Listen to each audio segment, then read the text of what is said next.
Assalamualaikum warahmatullahi wabarakatuh. A'udzubillah, bismillah, alhamdulillah, wassalatu wassalamu ala rasulillah wa ala alihi wa sahbihi wa mawalah, amma ba'du. Sahabat Kalam Ramadan, tema kali ini yang ingin saya bawakan adalah tentang bagaimana memantapkan hati kita sebagai tempat nilai-nilai keimanan. Seperti materi sebelumnya, bahwa hati ini adalah tempatnya keimanan.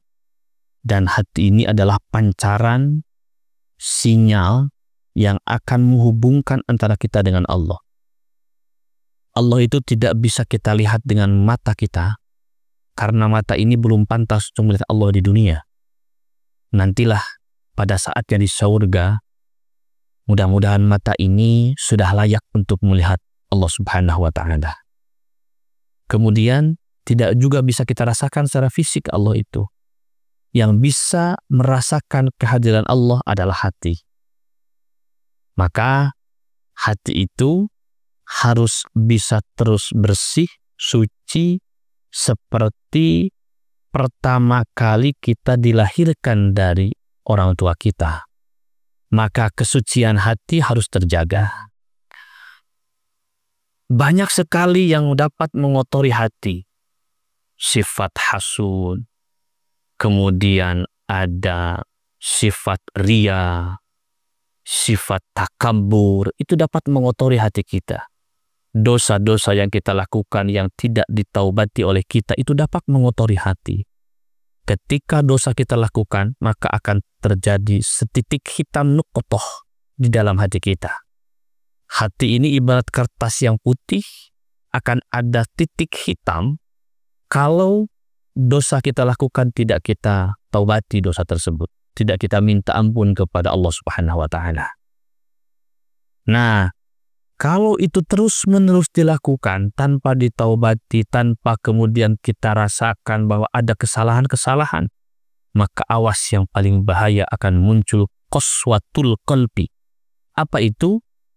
Qaswatul qalbi itu hati yang membeku. Kalau sudah membeku hatinya, maka mau disadarkan, mau diberikan peringatan, hati sudah kehilangan sinyalnya untuk bisa menyentuh, bisa mengarahkan arahnya kepada Allah Subhanahu wa Ta'ala. Maka ada seorang ulama yang mengatakan, min alamati mautil qalbi adamul huzni ala ma fataka minal muwafaqat wa tarkun nadam ala ma fa'alahu min wujudi zallat. Ada satu ciri-ciri kalau hatinya sudah membeku, sudah mati, sudah tidak berfungsi, sehingga tidak nyambung untuk bisa menyentuh kepada Allah Subhanahu wa Ta'ala. Apa itu? Ketika adamul huzni ala ma fataka minal muwafaqat, ketika kita tidak lagi sedih, ketika kita tidak mampu melakukan kewajiban-kewajiban. Kewajiban dari Allah yang tidak kita lakukan itu kita tidak ada rasa sedih. Meninggalkan sholat, seolah-olah kita seperti biasa saja. Meninggalkan puasa, kita senang-senang saja, tidak ada rasa sedih. Maka awas, hati-hati.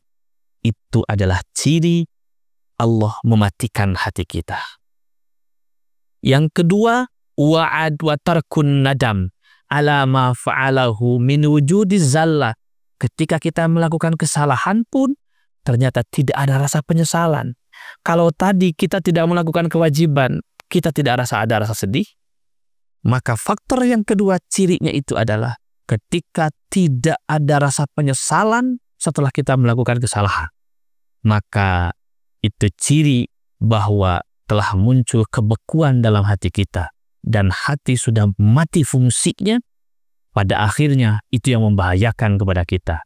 Ketika hati sudah tidak berfungsi lagi sebagai mercusuar yang akan menyimpulkan sinyal untuk bisa menghubungkan antara manusia sebagai makhluk dengan Allah sebagai khaliknya, maka yang paling berbahaya adalah kita sudah tidak lagi bisa merasakan kehadiran Allah, dan apa yang kita lakukan hanya bersifat mengikuti hawa nafsu kita saja sendiri.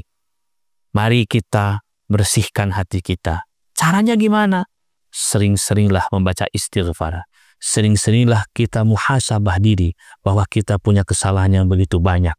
Jangan sampai kita kemudian dengan melakukan berbagai macam tindakan kesalahan atau meninggalkan kewajiban, kita tidak bersedih dan kita tidak merasa ada rasa penyesalan. Maka munculkan terus-menerus dalam hati kita rasa penyesalan akan kesalahan kita dan kesedihan akan meninggalkan kewajiban-kewajiban yang telah diwajibkan oleh Allah Subhanahu wa Ta'ala.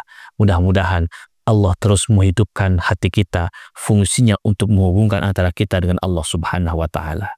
Karena itulah nilai-nilai yang paling berbahaya kalau kita sudah dimatikan hati kita oleh Allah Subhanahu wa Ta'ala. Allahul muwaffiq ila aqwamit thariq. Assalamualaikum warahmatullahi wabarakatuh.